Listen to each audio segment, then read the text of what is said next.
Hello, my name is Sean Sperry, and in this short video we're going to do an overview and a demo of using a custom Azure Key Vault with Spectrum Protect Plus for online services for Microsoft 365.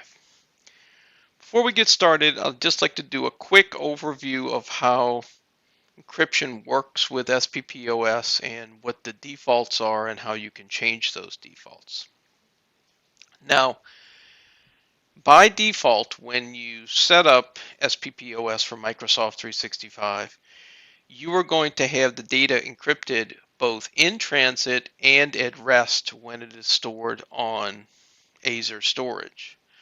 The default encryption key is a 4K key length, and by default we will use TLS version 1.2, SHA 256, and HTTPS to do the encryption. Now, when you initially get your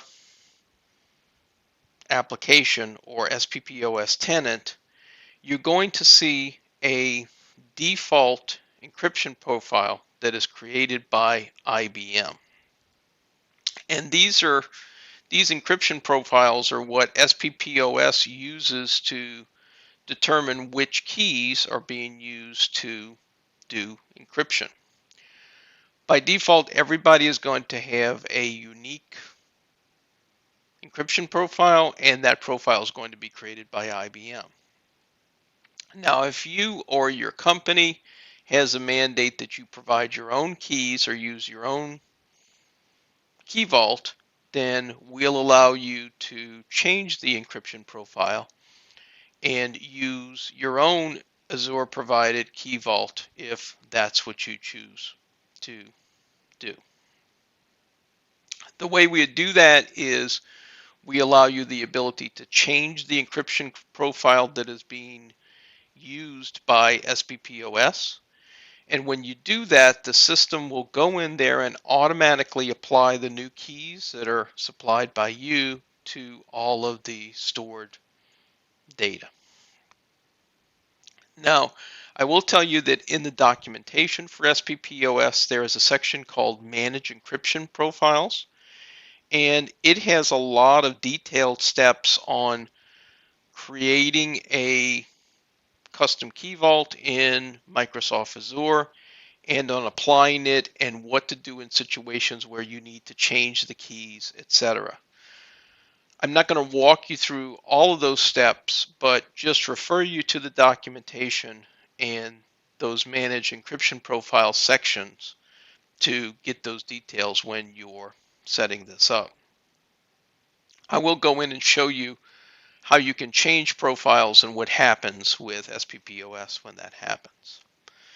Now, just a warning, when you choose to use your own custom Azure Key Vault, you are of course in control of that key vault. So if for some reason you choose to delete that keys or that key vault, bad things are going to happen. And that's the warning at the bottom there. Permanent deletion of a key being used by SPPOS will result of the inability to restore the data, which kind of makes sense, right? So you're going to need to go in and make sure that your security that you're using in Azure is good, making sure that the right people have access to create and delete key vaults, and that those don't get deleted accidentally based on some sort of user breaking into the system or user error. So that being said, let's go ahead and take a look at how these encryption profiles and custom key vaults are used with SPPOS. I'm just gonna kind of do a little tour here and do an operation of changing an encryption profile in SPPOS.